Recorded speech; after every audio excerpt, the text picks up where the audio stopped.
അപ്പോൾ ഇനി നമ്മൾ കറി വെച്ചടിക്കും.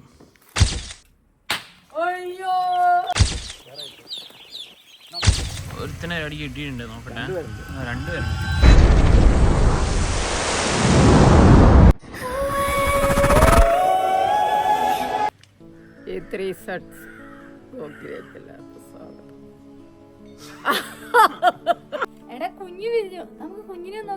ആ നോക്കാം.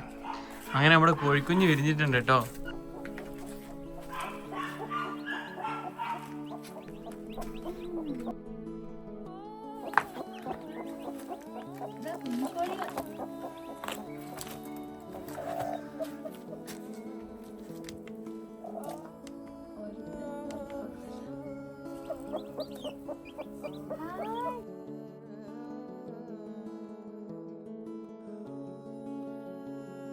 എത്ര അമ്മി?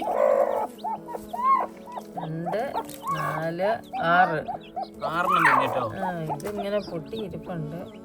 ഒരെണ്ണം പൊട്ടി ഇരിപ്പുണ്ട്. അനങ്ങുന്നുണ്ടോ? അനങ്ങുന്നുണ്ടോ?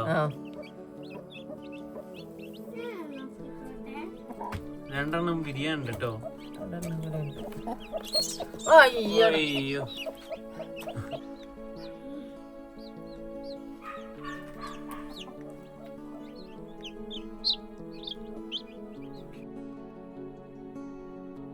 നല്ല രസമുണ്ട് അല്ലേ? ഇവിടെ നോക്കി.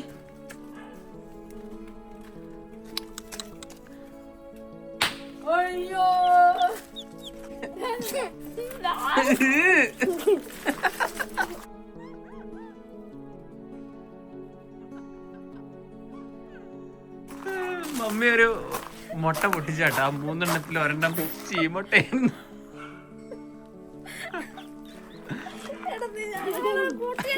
അങ്ങനെ നമ്മൾ വിരിയാത്ത ഒരെണ്ണം നമ്മൾ പൊട്ടിച്ച് തുറന്നു നോക്കും കേട്ടോ. അതിനെ ഹെൽപ്പ് ചെയ്യോ?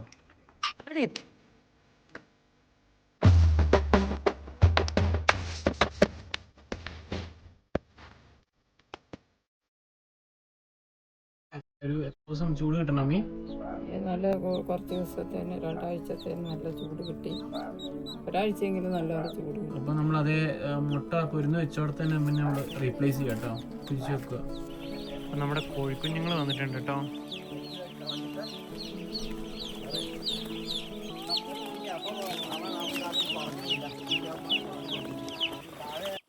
അപ്പോൾ പൊരുന്ന് വെച്ചുണ്ടായ നമ്മുടെ നാടൻ കോഴിക്കുഞ്ഞുങ്ങളെ നമ്മൾ പോൾട്രി ഫാമിൽ കോഴിക്കുഞ്ഞ് വന്നപ്പോൾ അവിടെ റിലീസ് ചെയ്യുമോ? ഇതൊരു സോഷ്യൽ എക്സ്പെരിമെൻറ്റും കൂടെ ആട്ടോ നമ്മൾ കണ്ടക്ട് ചെയ്യുന്നത്. ഈ ബ്രോയിലർ കോഴിയും നാടൻ കോഴിയും തമ്മിൽ ഉള്ള ഗ്രോത്തിൻ്റെ ഡിഫറൻസ് നിങ്ങളെ കാണിക്കാൻ വേണ്ടി എല്ലാവരും ഈ ബ്രോയിലറിൽ ഹോർമോൺ ട്രീറ്റ്മെൻറ്റ് നടത്തിയിട്ടാണ് ഈ കോഴികൾ ഇങ്ങനെ വളരുന്നതെന്ന് പറഞ്ഞ് ഇങ്ങനെ ഒരു ടോക്കുണ്ടല്ലോ പൊതുവേ. അപ്പോൾ ഈ നാടൻ കോഴിക്കുഞ്ഞുങ്ങളെ നമ്മൾ 40 ഡേയ്സ് ഈ ബ്രോയിലറിൻ്റെ കൂടെ തന്നെ വളർത്താൻ പോകും കേട്ടോ. ഇവർക്ക് കൊടുക്കുന്ന അതേ ഫീഡും അതേ കണ്ടീഷൻസും പ്രൊവൈഡ് ചെയ്ത് ഇവരെ നമുക്കൊരു 40 ഡേയ്സ് കഴിഞ്ഞിട്ട് ഗ്രോത്ത് ഡിഫറൻസ് ഉണ്ടോ അതോ സെയിം ഗ്രോത്ത് തന്നെ ലഭിച്ചോ എന്നൊക്കെ നമുക്ക് നോക്കാം കേട്ടോ. ഞങ്ങളൊരു 20 കൊല്ലമായിട്ട് ഈ പോൾട്രി ഫാം ചെയ്യുന്നതാണ്. അപ്പം ഇൻജെക്റ്റ് ചെയ്ത് ഹോർമോൺ ട്രീറ്റ്മെൻ്റ് ഒന്നും നമ്മൾ ഇതുവരെ കണ്ടിട്ടില്ല. ഇനിയിപ്പോൾ ബ്രോയിലറിന് കൊടുക്കുന്ന ഫീഡിൽ ഹോർമോൺ മിക്സ്ഡ് ആയിട്ടാണ് വരുന്നതെന്ന് പറഞ്ഞാൽ നമുക്ക് ഈ എക്സ്പെരിമെൻ്റ് നടത്തുമ്പോൾ മനസ്സിലാവുമല്ലോ. അപ്പോൾ ഒരു 40 ഡേയ്സ് കഴിഞ്ഞിട്ട് ഞാൻ ഇതിൻ്റെ ഒരു നെക്സ്റ്റ് വീഡിയോ ഇടുന്നതായിരിക്കും കേട്ടോ.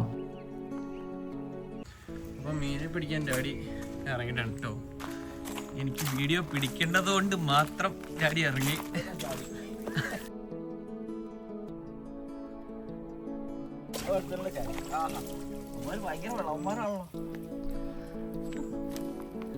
നമ്മളെ വരാലിനെ പിടിക്കാൻ പോട്ടോ.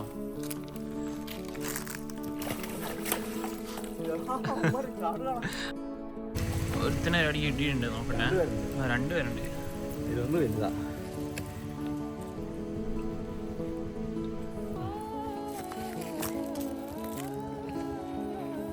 അങ്ങനെ ഇടല്ലേ, കരയിലേക്ക് ഇടല്ലേ. ഞാൻ ബക്കറ്റ് എടുത്തിട്ട് വരാം. അപ്പം നമ്മുടെ വരാലിന് ഒരെണ്ണത്തിന് നമ്മൾ കറി വെക്കാൻ വേണ്ടി പിടിച്ചിട്ടുണ്ട് കേട്ടോ. അത്യാവശ്യം മുഴുത്ത സൈസാണ്. ഒരു 600 ഗ്രാം ഉണ്ടാവും കേട്ടോ. വീട്ട് നല്ല വരാല. അപ്പം ഇനി നമ്മൾ കറി വെച്ചടിക്കും. നമുക്ക് കൊടമ്പുളി ഇട്ട് വരാലിൻ്റെ കറി വെക്കാം.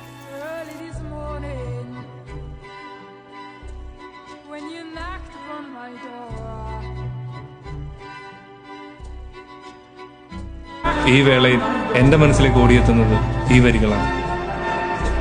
വിശപ്പിന് വേണ്ടിയും ആത്മരക്ഷയ്ക്ക് വേണ്ടിയും മറ്റൊരു ജീവൻ എടുക്കുന്നതിൽ തെറ്റില്ല. തട്ടാ.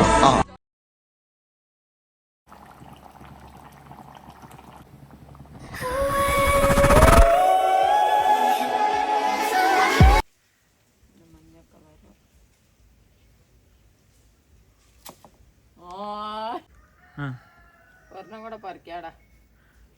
പറിച്ചിട്ട് നമുക്ക് നമ്മുടെ അടുത്ത പ്ലാന്റിന്റെ ഒരു ടേസ്റ്റ് റിവ്യൂ എടുക്കാം. നല്ലപോലെ പഴുത്തു.